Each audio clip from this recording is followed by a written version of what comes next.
Olá, seja bem-vindo a mais uma revisão aqui da Lição dos Jovens. Hoje é sábado, dia 19 de julho de 2025, e a gente vai analisar juntos o conteúdo da lição 4. O tema dessa semana é bem forte: confronto com o Faraó. A gente vai olhar mais de perto o Êxodo capítulo 5 e 6. E a ideia central, que já apareceu na introdução da lição, é aquela de tirar a sandália, sabe? Espiritualmente falando, deixar para trás o que impede a gente de avançar na fé. Vamos ver como isso se conecta com Moisés, com o povo. Bom, vamos lá. A história começa então com Moisés e Arão indo lá direto para Faraó com a mensagem de Deus. Deixa ir o meu povo. Êxodo 5, verso 1. Bem direto. Só que a resposta do faraó, é de desafio total. Ele fala: quem é o Senhor para que eu ouça a sua voz? Não conheço o Senhor, nem tampouco vou deixar Israel ir embora. Quer dizer, ele não só recusa, como ele piora a situação. Piora muito, né?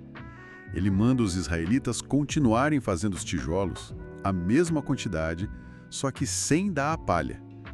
Eles que se virem para achar. Isso está lá em Êxodo 5, versos 7 e 8.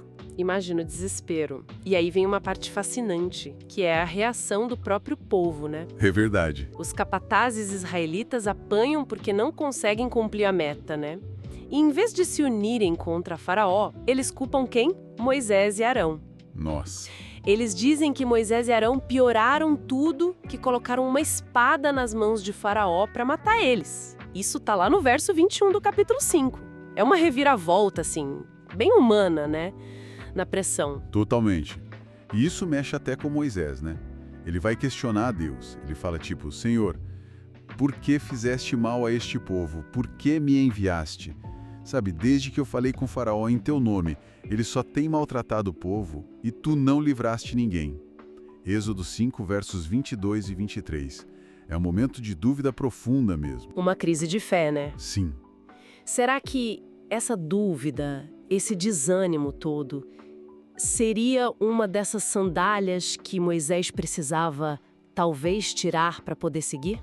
É uma ótima pergunta.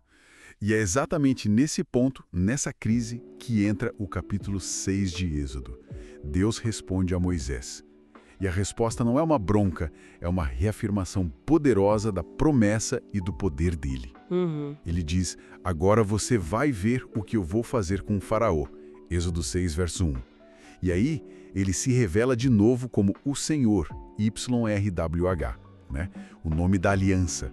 Ele lembra da promessa feita a Abraão, Isaac, Jacó, e promete redenção. Versos 2 a 8. É uma resposta forte. E alguns comentários, como os de Ellen White, por exemplo, em Patriarcas e Profetas, sugerem que Deus permitiu essa dificuldade aumentar. Não que ele tenha perdido o controle, claro, mas talvez como parte do plano, para que Israel valorizasse mais a libertação, sabe? Para fortalecer a fé deles. Mesmo que o desânimo fosse tão grande que eles mal conseguiram acreditar. É meio contraintuitivo isso, Exatamente. É uma pedagogia divina ali, Mas olha que interessante, mesmo com essa promessa renovada e poderosa de Deus, os israelitas, por causa da angústia de espírito e da dura servidão, eles não dão ouvidos a Moisés.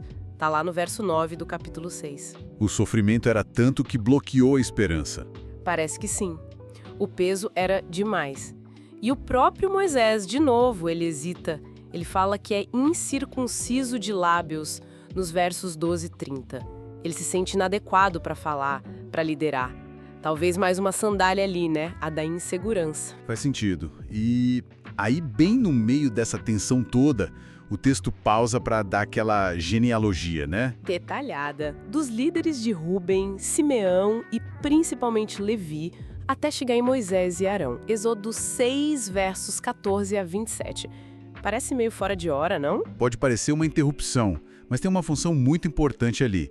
Comentários bíblicos, o próprio comentário adventista, por exemplo, destacam que essa genealogia serve para quê? Para afirmar a legitimidade de Moisés e Arão. Ah, entendi. Justamente quando o povo está rejeitando e o próprio Moisés está duvidando, o texto diz: olha, eles não são qualquer um. Eles vêm da linhagem escolhida, a de Levi, e foram chamados por Deus para essa missão gigantesca. É como se fosse um carimbo divino, sabe? Para reforçar a autoridade deles naquele momento de crise. Então, o quadro que se forma é esse ciclo, né? Confronto, aí o sofrimento aumenta, isso gera dúvida, desespero, tanto no povo quanto no líder. E bem no meio disso tudo, a voz de Deus que reafirma: eu prometi, eu vou cumprir.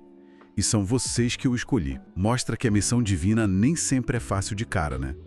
Às vezes piora antes de melhorar. Pois é. E aí, voltando para nossa imagem do começo, a das sandálias, o que essa história toda nos ensina sobre isso? Talvez a lição seja justamente reconhecer quais são as nossas sandálias. Será que é o medo que paralisa quando a coisa aperta? Ou a gente culpar os outros, ou até Deus quando as coisas dão errado, como os israelitas fizeram? Ou aquela insegurança que faz a gente se sentir incapaz para a tarefa, como Moisés sentiu? Sim. Parece que reconhecer essas coisas e, descalçar essas atitudes, deixar isso para trás, é fundamental para a gente conseguir ouvir e seguir o chamado de Deus, mesmo quando o caminho parece mais duro, mais áspero. Uma boa reflexão para a gente levar. Será que, às vezes, o maior obstáculo para a gente ver Deus agir não está lá fora, nas circunstâncias, mas está aqui dentro, nessas sandálias que a gente teima em usar? Fica aí para pensar. Bom, por hoje é isso. Até amanhã no próximo estudo. Até mais.